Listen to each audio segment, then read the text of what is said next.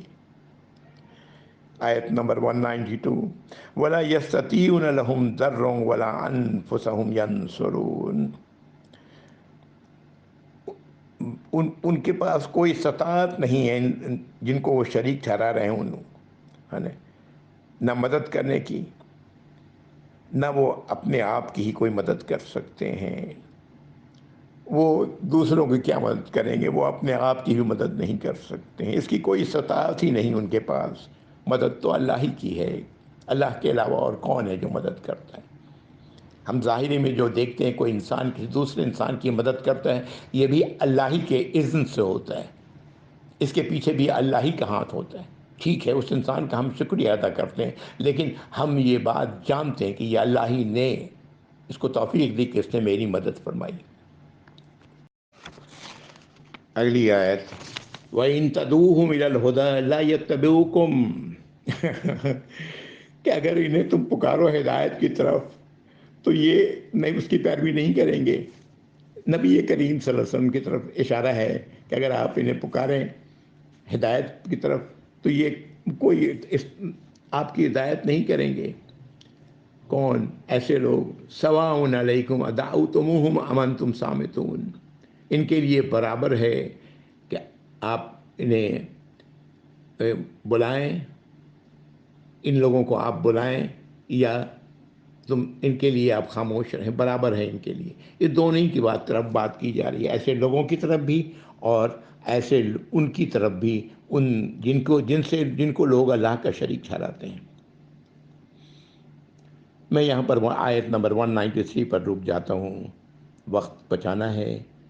اللہ رب العزت سے دعا ہے کہ اللہ رب العزت ہمیں قرآنی ہدایات پر، قرآنی رہنمائی پر عمل کرنے کی توفیق عطا فرمائے، ان کو دل سے تسلیم کرنے کی توفیق عطا فرمائے۔ اور یہ تبھی ہوگا جب ہم خود چاہیں گے، اگر اندر طلب نہیں ہے تو نہیں ہوگا۔ اللہ تعالیٰ یہ طلب ہمارے اندر پیدا کر دیں یا رب العالمین۔ وآخر دعوانا الحمدللہ رب العالمین، وصلی اللہ علی محمد وعلی آلہ واصحابہ وازواجہ وذریاتہ واہل بیتہ اجمعین ومن تبعهم الی یوم الدین۔ اللہم اجعلنا منہم یا رب العالمین۔ السلام علیکم ورحمۃ اللہ وبرکاتہ۔ جزاکم اللہ خیر۔